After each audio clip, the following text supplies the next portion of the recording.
दोस्तों नमस्कार। दोस्तों, इंसान को जीवन में सबसे ज़्यादा सुखों की ज़रूरत होती है, क्योंकि जहाँ सुख ज़्यादा होंगे हमारा जीवन सफल है, और जहाँ सुखों की कमी होती है वहाँ पे हमें पीड़ाएं भोगते हैं और कष्ट मिलते हैं। और कौन इंसान चाहता है कष्ट भोगना। सबसे ज़्यादा सुख हमारे वैवाहिक जीवन से जुड़ा हुआ होता है, क्योंकि वैवाहिक जीवन जिसका सफल है, सुखी है, वो उस इंसान के जीवन में खुशियाँ ही खुशियाँ हैं। और जहाँ वैवाहिक जीवन तनाव भरा है वहाँ पे हर पल घुट घुट के जीना पड़ता है। तो दोस्तों, क्या ध्यान रखें कि वैवाहिक जीवन सफल हो। सबसे पहले जन्म कुंडली का मिलान निश्चित होना चाहिए। जन्म कुंडली के मिलान में हमें पता चल जाता है कहाँ कहाँ पे हमें पीड़ाएं मिलेंगी और किन किन रास्तों से हमें सुख मिलेंगे। कुंडली में मिलान के समय ये सब चेक करके हम जान सकते हैं। कई बार ऐसा होता है, कई कुंडलियाँ मिलती हैं लेकिन कुछ न कुछ कमियां रह जाती हैं। दोस्तों, हमारे पूर्व जन्म का भी खेल होता है, वो भी कुछ हमें अच्छाई बुराई झेलनी पड़ती है, भोगनी पड़ती है। लेकिन मुख्य रूप से हमने कुंडली का मिलान भी कर लिया, जो भी सेफ्टी प्रिकॉशन है, सावधानियां हम बरत लेते हैं, फिर भी हमें कई बार सुख नहीं मिलता, कमियां रह जाती हैं। दोस्तों, बड़ा गहरा विज्ञान है, बहुत पॉइंट्स हैं, लेकिन एक कंक्लूजन और निष्कर्ष पर आज हम चर्चा करेंगे कि क्या ध्यान रखें कि वैवाहिक जीवन में सुख मिले, खुशियां बढ़े।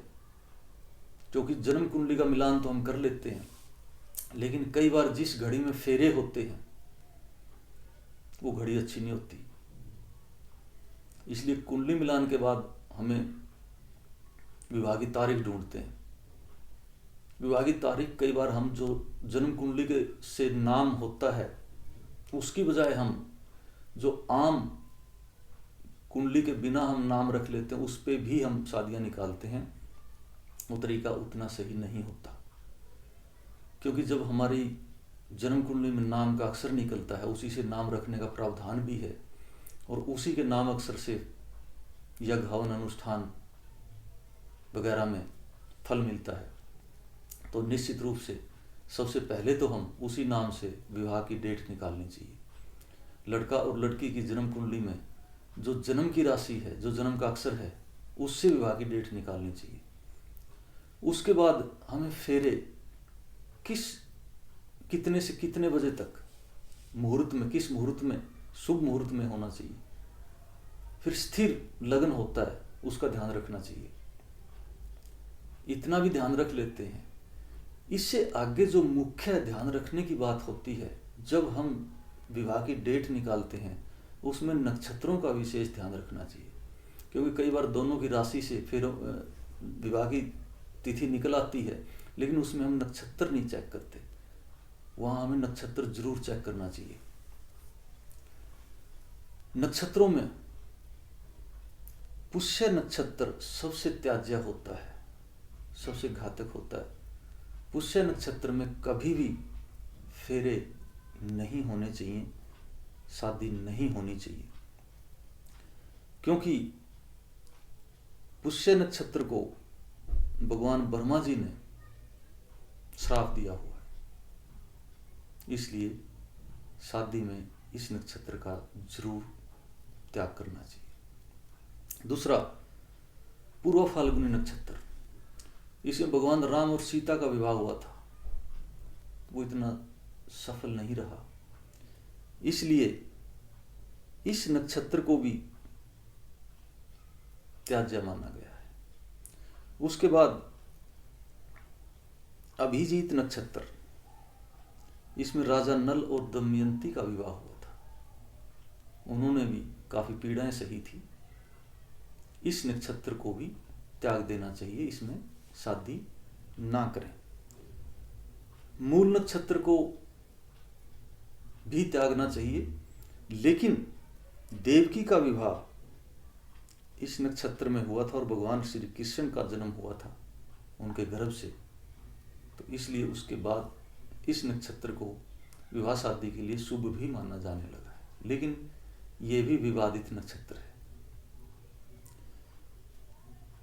सबसे बेस्ट और सबसे अच्छा नक्षत्र कौन सा है?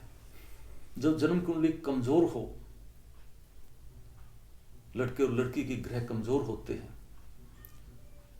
तो दोस्तों हस्त नक्षत्र में फेरों का अगर विधान बनता हो, उनकी जन्म राशि से जो तिथि निकलती है, जो डेट निकलती है, उसमें अगर हस्त नक्षत्र आ जाए तो कहते हैं कि उसमें सारे ग्रह दोषों का नाश हो जाता है, सब ग्रह दोषों का श्राप खत्म हो जाता है अगर हस्त नक्षत्र आ जाए।